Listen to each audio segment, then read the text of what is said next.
Islam, agama yang sudah sempurna. Allah berfirman dalam surah Al-Maidah, surah yang ke-5 ayat 3. Allah berfirman, "Al-yauma akmaltu lakum dinakum wa atmamtu 'alaikum ni'mati wa raditu lakum al-Islam madina."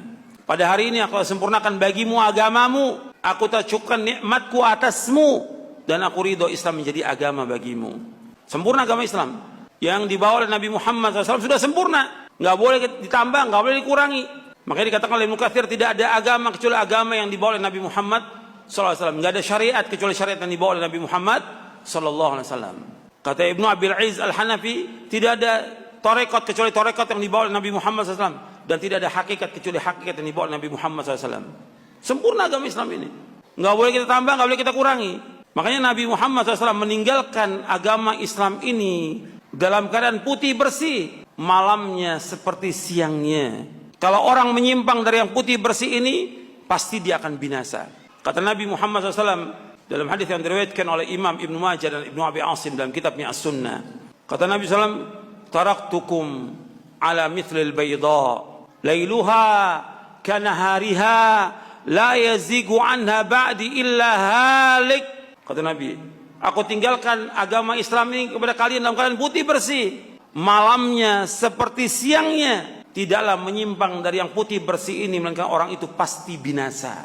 Jadi putih bersih, nggak ada bercak-bercak syirik, nggak ada bercak-bercak bid'ah, nggak ada bercak-bercak khurafat, tidak ada, bersih. Nabi tinggalkan agama Islam ini. Makanya kita wajib mengikuti jalan yang lurus ini, agama yang putih bersih ini. Jangan mengikuti agama kebanyakannya manusia atau nenek moyang, jangan, pasti sesat nanti. Justru ikuti yang diwariskan oleh Nabi Muhammad SAW, Al-Quran wa Sunnah, dan diamalkan para sahabat, itu yang kita ikut. Jangan nambah-nambah. Yang gak ada pada zaman Nabi, jangan kita lakukan. Yang berkaitan dengan ibadah. Kalau dunia, Nabi mengatakan, antum a'lamu bi umuri dunia. Kalau keduniaan, kalian lebih tahu tentang urusan kalian.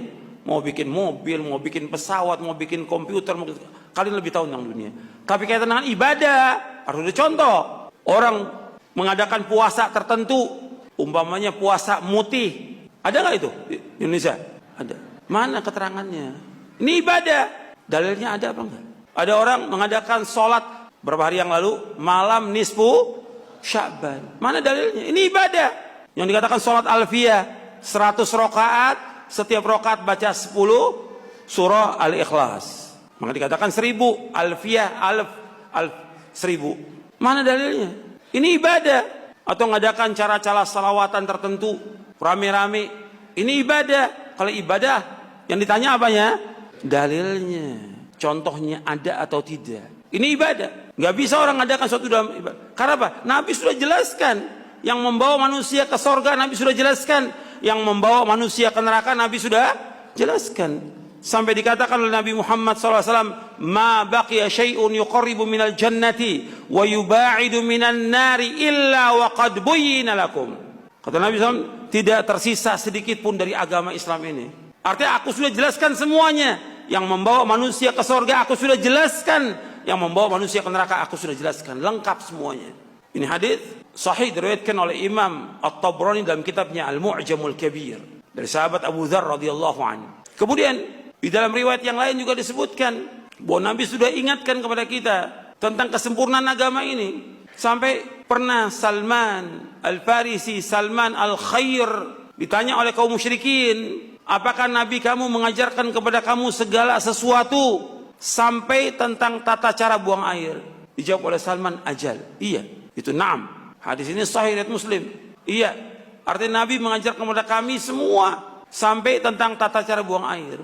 Kalau tentang tata cara buang air diajarkan oleh Nabi Muhammad SAW, apalagi tentang akidah, tentang tauhid, nggak mungkin Nabi nggak mengajarkan. Tentang ibadah Nabi ajarkan lengkap. Ini harus kita pahami ini. Makanya Nabi mengingatkan kepada kita semuanya dalam hadis yang sahih yang diriwayatkan oleh Imam Bukhari dan Muslim dari Ummul Mukminin Aisyah radhiyallahu anha wa ardaha. Nabi bersabda sallallahu alaihi wasallam, "Man ahdatha fi amrina hadza ma laysa minhu fahuwa raddun." Barang siapa mengadakan sesuatu yang baru dalam agama kami yang enggak ada contohnya, maka tertolak. Ibadah yang enggak ada contoh tertolak. Makanya ibadah-ibadah yang enggak ada contohnya, yang Nabi enggak contohkan, dikatakan apa? Dikatakan apa? Bid'ah. Yang pertama kali mengatakan bid'ah siapa? Rasulullah SAW. Dan mengatakan semua bid'ah itu sesat siapa? Rasulullah SAW. Nabi yang mengatakan. Nabi bersabda SAW dalam hadis yang sahih yang diriwayatkan oleh Imam Abu Daud, Tirmidzi, Ahmad dan yang lainnya. Nabi bersabda SAW, wa iyyakum wa muhdatsatil umur fa inna kulla muhdatsatin bid'ah wa kulla bid'atin dhalalah. Kata Nabi SAW, jauhkan dari kalian dari setiap perkara-perkara yang baru dalam agama, karena setiap yang baru adalah bid'ah dan setiap bid'ah adalah sesat. Ini harus kita pegang ini. Sebab banyak timbul bid'ah-bid'ah yang ada yang kita justru ingatkan. Kita wajib sebagai seorang dai mengingatkan umat manusia jangan sampai mereka jatuh dalam perbuatan bid'ah. Karena masalah ini bukan masalah kecil. Ketika orang jatuh ke dalam perbuatan bid'ah, maka disebutkan dalam hadis yang tadi amalnya diterima atau tertolak? Tertolak. Bukan hanya itu, bahwa bid'ah itu dicintai oleh iblis. Bahkan juga Nabi menyebutkan bahwa bid'ah itu membawa manusia kemana? Ke neraka.